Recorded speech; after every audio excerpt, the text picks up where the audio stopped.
Hello friends, rectification of error के इस video में मैं आपको एक्सप्लेन करने वाला हूं एक बहुत ही इंटरेस्टिंग और इम्पोर्टेंट लॉजिक। और मेरी कोशिश है कि अकाउंटिंग के जितने भी इंपॉर्टेंट चैप्टर हैं उसको मैं छोटे छोटे वीडियोस के माध्यम से आपको सारी बातों को समझा सकूं।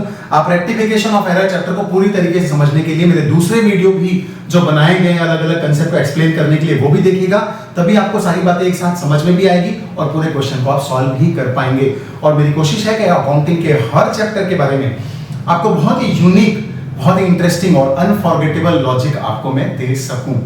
ऑलराइट, देखिए रेक्टिफिकेशन ऑफ एरर चैप्टर को हम जब भी डील करेंगे तो हमारा जो माइंडसेट होना चाहिए, हमारे दिमाग में जो जज्बा होना चाहिए, वो कैसा होना चाहिए? वो ऐसा होना चाहिए कि इस पूरी दुनिया को न्याय दिलाने का ठेका हमने ले रखा है। किसने ले रखा है? हमने ले रखा है। मतलब कहीं भी कुछ गलत होगा ये हमको चलेगा नहीं, और अगर हो गया गलत तो हम उसको ठीक करके रख देंगे। मतलब कि किसी को कुछ यूं ही मिल जाए हम ऐसा होने नहीं देंगे। और जो डिजर्व करता था कुछ डेबिट या क्रेडिट होना या कुछ भी होना, वो ना हो, ये हम होने देंगे नहीं। ऑलराइट, तो ये देखिए, अगर ये ऐसा माइंडसेट रहेगा, ऐसा जज्बा रहेगा ना, तो मेरा दावा है आप रेक्टिफिकेशन ऑफ एरर चैप्टर को बहुत ज्यादा अच्छा कंसेप्ट की क्लैरिटी के साथ, परफेक्शन के साथ करेक्टली सॉल्व कर पाएंगे। ऑलराइट, तो क्या फीलिंग हमको अपने दिमाग में रखनी हमेशा कि इस पूरी दुनिया को न्याय दिलाने का ठेका हमारा है, जवाबदारी हमारी है, और हम कुछ गलत होने देंगे नहीं।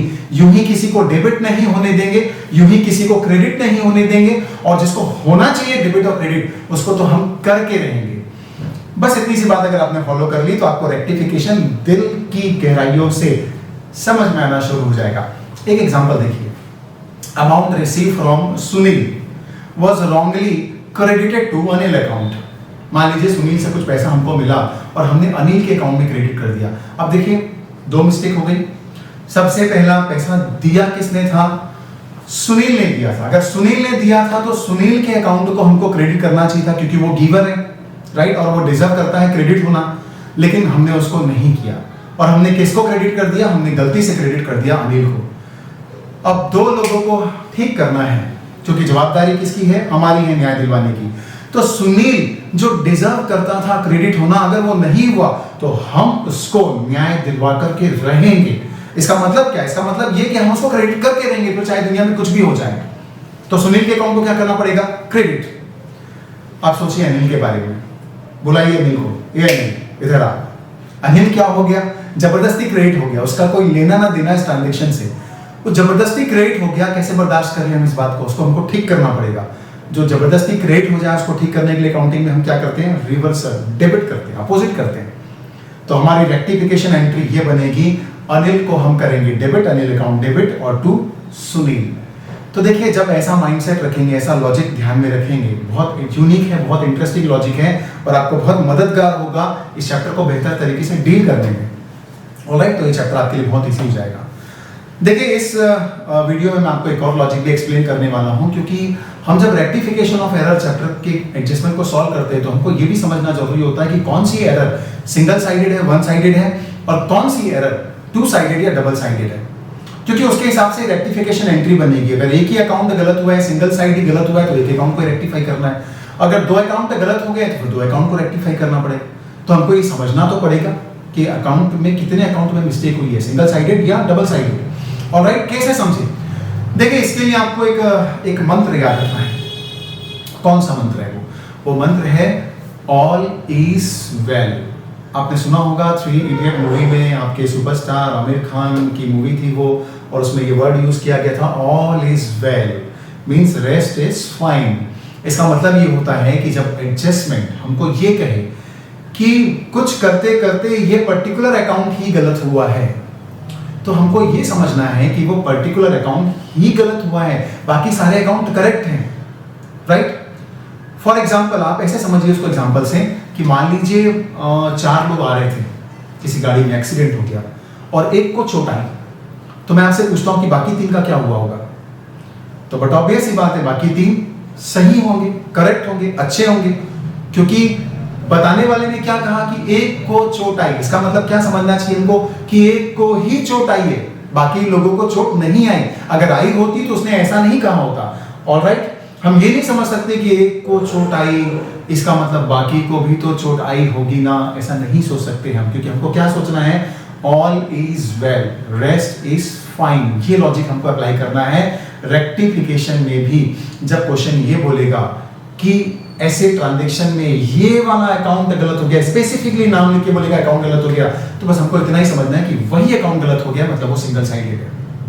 ऑलराइट, तो ये मंत्र आपको ध्यान रखना है, all is well, everything is fine, rest is fine.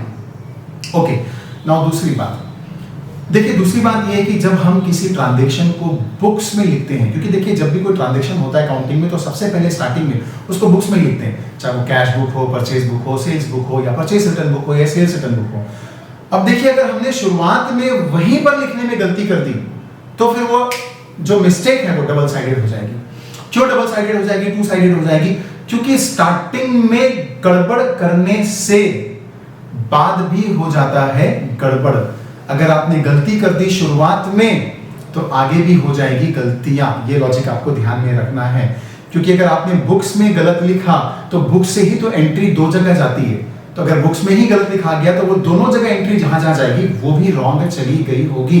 ऐसा हम मानते हैं क्योंकि ऐसा ही होता है।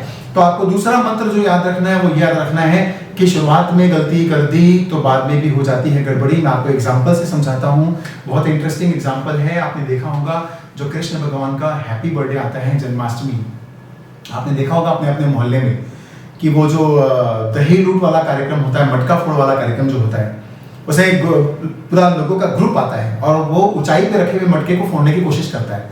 अब देखिए उसके लिए क्या स्ट्रेटेजी बनाता है, पहले 8-10 लोग राइट राउंड लगा के खड़े हो जाते हैं, उसके ऊपर फिर 4-5 लोग खड़े होते हैं, उसके ऊपर 2-3 लोग और उसके ऊपर फिर एक व्यक्ति, ऐसे करके वो हाइट बढ़ाते हैं और मटके तक पहुंचने की कोशिश करते हैं। अब आप उस सिचुएशन की कल्पना कीजिए।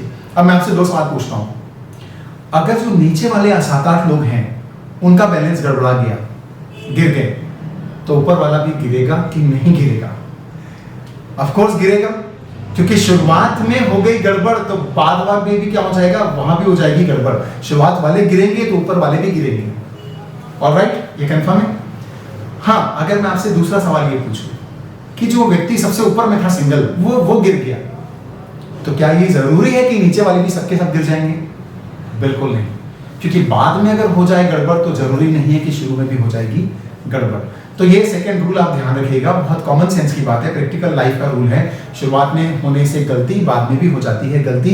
इसीलिए अगर आपने किसी ट्रांजैक्शन को बुक्स में रॉन्ग लिख दिया, इसका मतलब आगे दोनों अकाउंट में वो एंट्री रॉन्ग चली जाएगी। और एक एग्जांपल देखते हैं। एक सेल्स था सपोज मान लीजिए, और हमने सपोज मान लीजिए वो 1000 रुपीज का सेल था और हमने बुक्स में उसको 100 रुपीज लिख दिया सेल्स बुक में। अब देखिए सेल्स बुक में 1000 के सेल्स को आपने 100 रुपीज ही लिख दिया।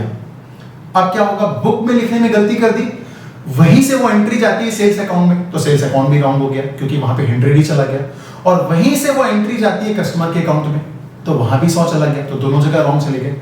तो बुक में अगर लिखने में कोई गलती होगी, शुरुआत में कोई गलती होगी, तो फिर वो डबल साइडेड एरर है। आपको ऐसे पहचानना है, गलती 2 अकाउंट में हुई है तो रेक्टिफिकेशन भी 2 अकाउंट में करना पड़ेगा। अब देखिए मैं आपको दूसरा एग्जांपल देता हूं, सिंगल साइडेड एरर का एग्जांपल देता हूं। कैसे पहचानेंगे हम सिंगल साइडेड एरर को? मानने मैंने ये कहा कि 1000 रुपीज का सेल्स है, लेकिन कस्टमर के अकाउंट में डेबिट किया गया 100 रुपए। अब ध्यान से देखिए फर्क हो गया, यहाँ पे सेल्स था 1000 रुपीज का, लेकिन हमने कस्टमर के अकाउंट में जब डेबिट किया तो 100 रुपए ही डेबिट किया। अब देखिए स्पेसिफिकली बताया जा रहा है कि जब कस्टमर के अकाउंट में एंट्री कर रहे थे तो वहां गलत हो गया, तो हम ये नहीं समझेंगे कि सेल्स भी गलत हो गया होगा, क्योंकि बुक में लिखने में मिस्टेक नहीं हुआ है, बुक से जब अकाउंट में पोस्टिंग जा रही थी तो वहां पर मिस्टेक हुआ है। तो ये सिंगल साइडेड एरर है। हम ये मानेंगे all is well, rest is fine. हम क्यों समझें कि सेल्स भी गलत हुआ होगा, सिर्फ कस्टमर का अकाउंट गलत हुआ है, ये सिंगल साइडेड एरर है। कस्टमर के अकाउंट में ही रेक्टिफिकेशन एंट्री पास करनी पड़ेगी। तो आई होप कि मैंने आपको ये जो लॉजिक एक्सप्लेन किया है कि कैसे समझें 2 साइडेड एरर है कि 1 साइडेड एरर है, इसकी पहचान कैसे करेंगे, इसके लिए लॉजिक आपके जरूर काम आएगा। इसको अप्लाई कीजिएगा, दूसरे वीडियोस भी देखिएगा, पूरे चैप्टर को अच्छे से समझिएगा, ताकि हम जब क्वेश्चन सॉल्व करेंगे आने वाले किसी वीडियोस में तो आपको सारे क्वेश्चन समझ में आए। ऑलराइट, अगर आपको वीडियो पसंद आया हो तो दूसरों को शेयर भी करना। Thank you.